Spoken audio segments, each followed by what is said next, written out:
is Pukeology Podcast, where science meets your hilarious puke stories and the tips and tricks to stop that up-chuckle that you need. You never know what's going to spew out of her mouth. Here's my mama, Dr. Puke Nomo.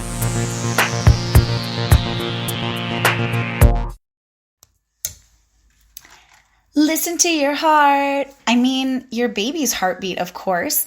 When exactly can you hear their heartbeat? Well, here, as a doctor, let me tell you what we use in the medical field in order to be able to hear your baby's heartbeat when you can actually hear the heartbeat, and incredible tools that we use to make sure that your baby is growing appropriately, all based around their life-saving organ, the heart.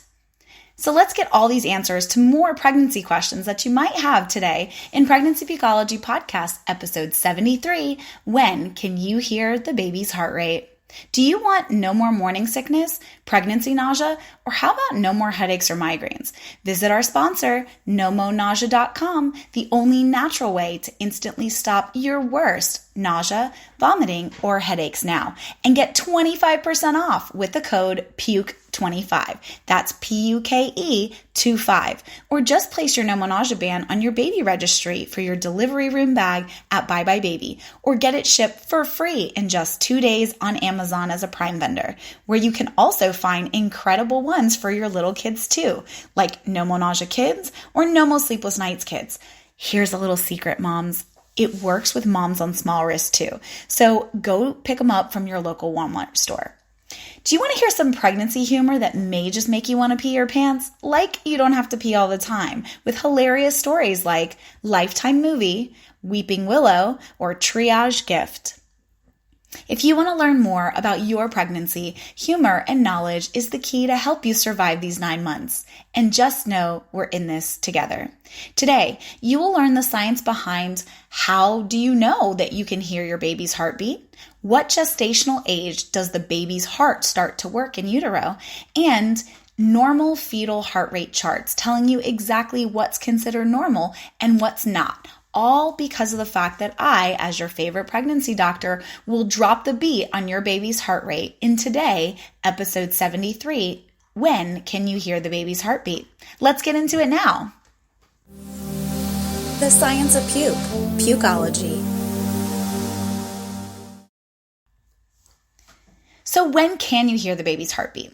Well, the heart is one of the organs which develops the earliest during organogenesis.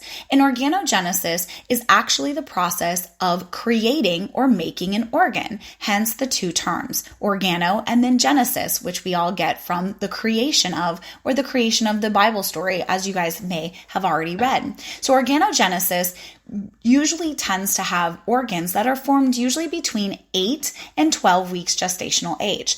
Now, the baby's heart rate starts to develop very early on in the utero, and changes in the heart continues even after birth as the baby adapts to new environments outside of the womb. For instance, there are numerous ducts inside of your baby's heart which actually close after birth, and that's all because of the fact that the pressure on the outside world is far greater than that when they were in utero. As an example, your lungs or their lungs are actually filled with amniotic fluid and don't actually expand until they are out where they get that negative pressure. And negative pressure is caused because the first time you take a breath, or the baby does, that's the reason why the baby can actually swim in a water birthing tub for hours without taking their first breath. But they come up for the very first time, take their first breath, and you can't put them back under or else they will drown. So you have to remember that our bodies are created to function when and where we function best. For little babies, that's inside of their wonderful, beautiful hot tub that they're inside in the uterus. Now, when they come out without amniotic fluid, they are able to take a breath for the first time.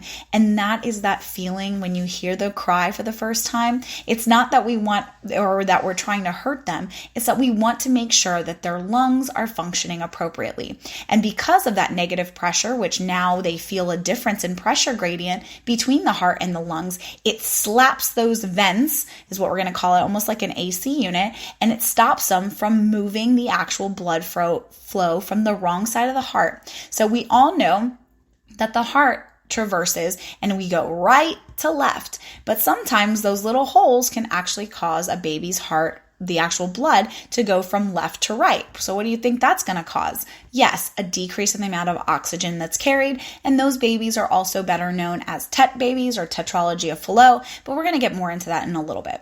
So fetal heart rate can always be monitored by various mechanisms ranging from electronic mechanisms to fetal heart rate apps. Things like stethoscopes, which we actually hear to amplify the actual sound that doctors use where they place them inside of their earlobes, and a fetoscope, which is also used by a medical practitioner. And you got it. If you think a fetoscope is used to monitor your fetus, you're right. It's scoping it out or listening to your fetus. Now, your baby's heart rate is a very essential component in determining the well-being of your baby. That's in the womb and even during birth. It may vary from time to time, but there is a normal range for your baby's heart rate, which you do need to know. Now, I find medicine and science incredible, and most recently, they've actually been able to successfully perform open heart surgery on babies that are still in the womb. Yes, you heard me. They're actually utilizing different robots to be able to perform these surgeries, and it is the most incredible experience that I have ever had in practicing anesthesia. Now, when can you hear your baby's heart rate with a Doppler? Your baby's heart rate can be heard as early as the first trimester of your pregnancy. Now, the first trimester is the period from the first week to the 13th week of pregnancy. The earliest method which we can use to detect fetal heart rate is called a Doppler, also known as a Doppler ultrasound, which when you go for your antenatal care clinic, they will use one. So if you remember, or if you don't, your very first one, they will actually take what looks kind of like a circular object, and it will go, and it has a handle so that the ultrasound tech can actually hear. They will put some lubrication, some like cooling gel on your tummy, and then they will actually go to try to feel where the baby is. Now, they will hear a very faint shh, and it'll be a lot faster than your heart rate. And the way that you can do that, or if you're curious, your heart rate, if you feel your pulse, is going to be a lot slower than that of a baby because they are what we call heart rate dependent. And they're actually heart rate dependent for the majority of their childhood. So actually when they turn 2 is when their blood pressure starts to actually affect anything. But up until then, they are heart rate dependent, meaning if you want to increase your baby's blood pressure, we need to increase their heart rate. If we want to decrease it, you decrease their heart rate just in that exact same way. And that's always important for whenever any type of neonatal or little small kids end up having surgery. Now, the earliest method that we talked about for detecting the fetal heart rate was the Doppler, like we said before. And you can use a Doppler as early as 10 weeks gestational age, but normally it is heard around 12 weeks. And this, and again, I'm not trying to bring up a horrible sore subject, but as you guys may know, that if you are to have a miscarriage, that is usually the amount of time in which a miscarriage is ended up being performed, and that's when they can identify whether or not the baby has a heartbeat or not. And if you want to have more information on miscarriages, go to check out episode 51. It's called Miscarriages, so that you can have a better understanding as to when or what the statistics are about how many gestation weeks your baby may be and what is the chances that you could potentially be having a miscarriage thereafter. Now, we'll talk about abnormal heartbeat and we'll talk about what those ranges are for normal babies, but I also want you to understand that, believe it or not, a vast majority, 1 out of every 4 pregnancies will end up in miscarriage. And so that is something that a lot of people don't talk about. I think it's beautiful now that, especially on Instagram, they have what's considered rainbow babies, and you're celebrating not just for in vitro fertilization or IVF babies, but babies that or parents that have gone through a loss of a child. Granted, regardless of however many weeks, babies are blessings. So I do want you guys to get to know and to understand better the statistics, and also what could potentially be some problems, whether it's issues with the uterus, whether it's abnormal chromosomal abnormalities, things of that nature. So it really is a beautiful way to bring everything together to answer the questions that you have the most about. Again, go check it out, episode 51, Miscarriages, and that's Pregnancy Pukeology Podcast. Now, the Doppler ultrasound, apart from detecting fetal heart rate, can also detect any abnormalities in your baby's heart, which is very important for early diagnosis. So a vaginal ultrasound can also detect a baby's heartbeat, and this is what we use for more or a better understanding because we can actually see and not just hear. So Doppler is hearing. The actual ultrasound uses ultrasonic waves in order to bounce the actual frequency of sound and have it come back as an image. So think about it this way, guys. Things that pass through look dark or black, and things that pop back, or what we call resonate back to the actual ultrasound machine, are going to turn out as white. And that's the reason why that on your cute little ultrasound, you have those beautiful baby pictures, right? Where you can see your baby, you can see their head, and then you can see different forms. And we actually have an entire pregnancy podcast that's based all around ultrasound and different types of mechanisms in which we can figure out and learn about the baby structures and all of those amazing things. So again, if you do have some time, go take a look at, what to expect in your first ultrasound, right? The 3D and 4D ultrasound. And what the heck is a sonogram? So I explain all of that and all the science. Yes, I was a biomedical physicist. That's actually my degree when I was in undergraduate. And that is episode 25. Go check it out. 3D ultrasound and 4D ultrasound. What is a sonogram? But just so that you guys know, a vaginal ultrasound can actually detect that heartbeat a little sooner than the Doppler, and it can be as early as 6 weeks. You know why? Because we're closest to the baby when we're up through the vagina. Now, when can you hear your baby's heart rate? Hearing your baby's heartbeat by the use of an ear only may be, I don't say only. It is quite difficult, but some mothers report hearing, and that's probably one of the methods which was traditionally used, where they put their ear or another woman's ear upon the belly in order to be able to hear the baby. But you can really only hear the baby with a stethoscope at about 20 weeks gestational age. That's if you're interested. I know I used to do it all the time. I used to follow the baby, and I used to, number one, I would use a little light, like a flashlight on my belly, and would notice that my son would definitely roll around and would try to go and reach for it. So it would make him very, very active, as well as I would take out my stethoscope. If you do have a good stethoscope, I would highly recommend using that. It's much better than just a very generic stethoscope, but you can hear it about 20 weeks. So I know I would hear mine around 24-ish weeks, and I would love to hear it before bed. That was just my moment of joy with my son before he was born. Now, it is always amazing to be able to hear your baby's heart rate.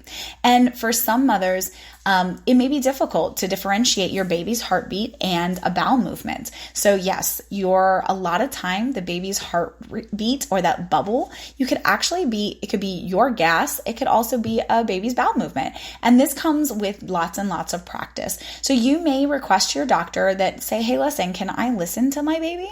Or I can't wait to hear my Doppler. Are you going to listen to it every single prenatal checkup? I know I love to hear it, but that's just because I had a stethoscope easily and readily available. But for you, you can also ask your doctor, hey, let me listen to your fetoscope.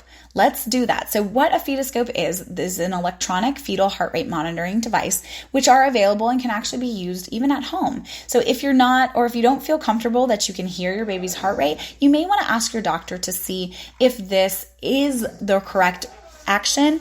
And I'm sure they would love to absolutely be a part of your journey, right? To be able to hear your baby and all that other stuff. So listen to their heart. No, I won't sing again because I will spare you, but let's get into something even funnier than my terrible singing voice.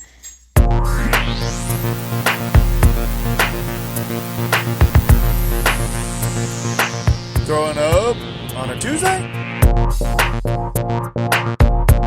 One puke story. Everyone said I would have tissue paper feelings during this pregnancy, but I thought they were all wrong until I found the Lifetime channel. This movie was on, and I was so heartfelt that I started crying uncontrollably. I cried so hard my eyes swelled and snot came running down my nose. The second that nasty booger hit my upper lip, I just started getting sick just thinking about the composite of the snot.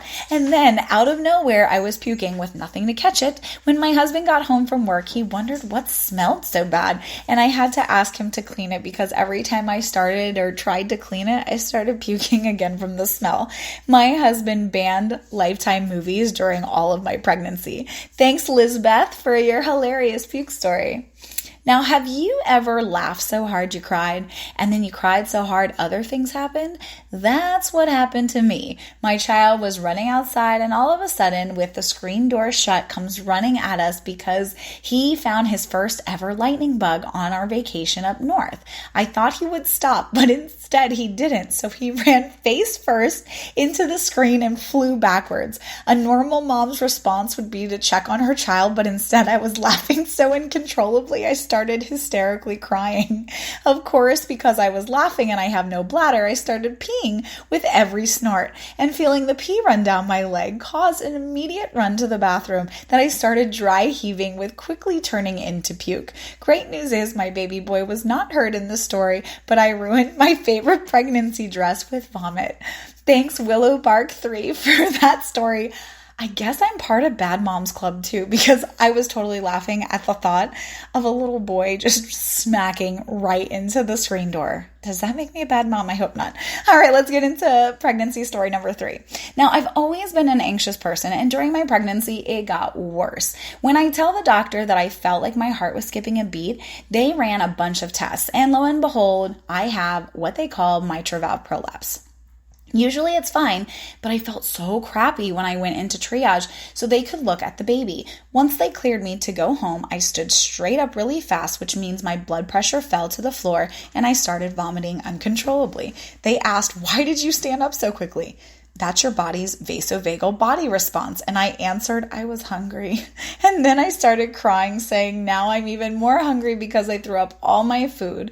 My OB will never let me live that comment down. Now, do you have a hilarious puke story that you just can't wait to share it with me? Send it to me, please, at Pukeology, Pukeology, at nomonausea.com. That's NOMONAUSEA.com. Or tweet me at Pukeology so we can all have a good laugh.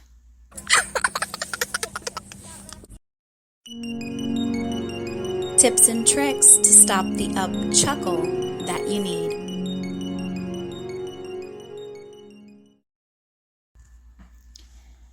So a normal fetal heart rate, what exactly is it? Well, it varies a lot, I will tell you. However, there are what we consider cutoff ranges, which are recognized to be normal for a fetus at a particular gestational age. For instance, around 9 to 10 weeks, the fetal heart rate ranges about 140 beats to 170 beats per minute. That's over twice yours. Ladies, so again, remember that the baby's heart rate is about double what your heart rate is.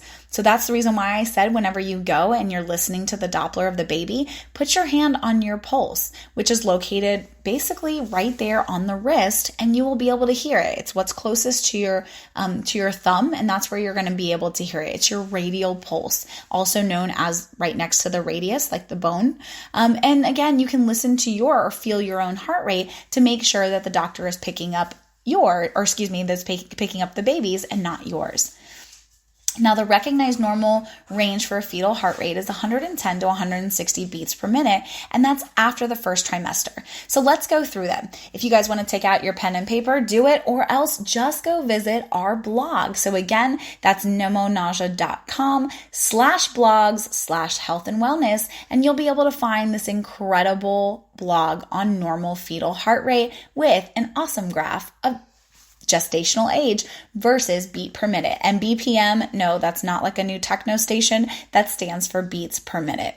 All right, so at 5 weeks, yes, ladies, remember that we were talking a baby's heart rate a baby's heart, I should say, will start beating literally when the baby's organ has formed. And usually that tends to be about 14 days after. That's incredible, right? So about 2 weeks. But at 5 weeks, the baby's heart rate is about 120 to 160.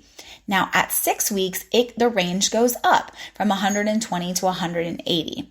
At 7 weeks, it's 155 to 195. So the highest point in time is right before organogenesis. So organogenesis generally tends to happen where the other organs are being produced between the 8th and 12th week. So you'll notice that the 7th week, it's working as hard as it possibly can, going 155 to 195. And then we go to 8 weeks, which is 149. It drops a little bit lower to 172. And that's because more organs are forming, right? Well, the more organs are forming, the more blood that the rest of the organs are sharing. So the heart rate is actually going to go down because it needs to give lub-dub, lub-dub. The more contraction, the more blood that's sent out, the decreased number of times that it is beating per minute.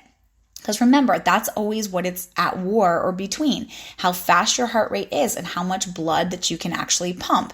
It's the same idea as how much can you squeeze a sponge, right? If I tell you to squeeze a sponge, like let's say you fill it up with water and I tell you to do 10 quick squeezes, versus one good squeeze, how much more water do you think will come out? Well, the one with a really good squeeze. And that's the reason why the actual heart rate of the baby decreases at 8 weeks. Now, from 9 to 11 weeks, it's around 126 to 149. At 12 weeks gestational age, it's 103 to 126. And then at 12 weeks plus, like we talked about before, it's right around between 80 to 103. Now, at delivery, you will notice your baby will be around 110 to 160. Why? Because when you're excited about something happening, I'm sure your heart rate's going to be up, ladies, too, because you're trying to push that beautiful watermelon outside of a donut, but also because of the fact that there's excitement going on. Now, when the heart rate gets above that 160, we start to worry. We start to check your temperature, making sure that you don't have a fever. Because if you have a fever, then it could mean that the baby has a fever or that something else has happened. That's why when babies are born with meconium, meaning that they pooped inside of the actual, the uterus itself and inside of the amniotic sac and the fluid, that can actually cause an increase in heart rate as well. And then when the baby's heart rate drops down too much, that is even a worse problem because of the fact that it can mean that they are either having head compression, cord compression, or variable compression, meaning that the baby can have their nuchal cord wrapped around their neck, and every time they're trying to come out of the vaginal canal, it literally chokes them. So all of these things can be problems, and it's a way for us as physicians to be able to identify what's going on with the baby, when, according to the contraction and according to when the baby's heart rate changes, and how do we get the baby and the mother out for a safe and happy delivery.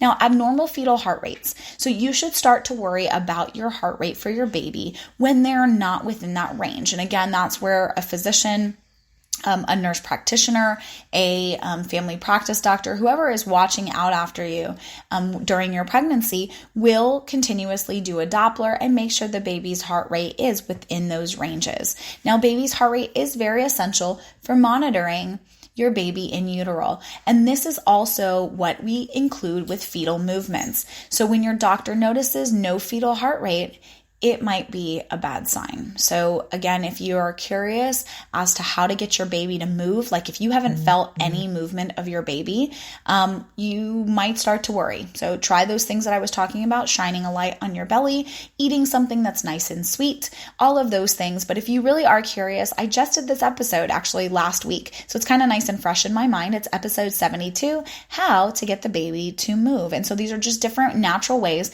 to get or to stimulate your baby to move. Whenever you go to your doctor to make sure that they check for your fetal heart tones, right? So that your fetus is actually beating, you want to make sure that movement doesn't correlate with, or lack of movement doesn't correlate with lack of fetal heart rate, okay? The lack of a fetal heart rate may signify what's called a molar pregnancy or a baby's death and or stillbirth while still inside of the womb. So taking stimulants such as coffee may actually increase the heart rate of you and your fetus, and during fetal heart rate may have diurnal variation. So again, remember that the baby's heart rate will continuously go up and down, and that's actually our way, or the baby's way, of letting us know that that's normal, right? Because you, as you go about the day, have different ups and downs as is. Your heart rate will go up, it will kind of come down depending upon the varying situation, right? If a tiger is chasing you, you're going to be running and your heart rate's going to be high. Well, that's the same thing with the baby, right? You eat a lot of sweet foods, all of a sudden your baby gets excited, you have a little bit of coffee in the morning to give you a pep up, well, they sense that as well. So always remember those different things. But again, these are the normal heart rate for gestational age, beats per minute. Well, now that I've been able to tell all of you lovely ladies about, what is or when should you be able to hear your baby's heart rate? When can you hear that baby's heart rate? And then what do we use as tools as doctors to be able to check on whether the baby is in normal range or not? All in today's Pregnancy Pukeology Podcast, episode 73. When you can hear your baby's heart rate. Now, if you loved what I said, or if you love this pregnancy podcast, please let me know. Give me 5-star heart ratings or hearts for likes. And don't forget to download this episode. But more importantly, share it with all your preggo friends. Thanks again for listening to Pregnancy Pukeology Podcast, episode 73. When can you hear your baby's heart rate? See you next time. Pukeology Podcast. Edutainment at its finest.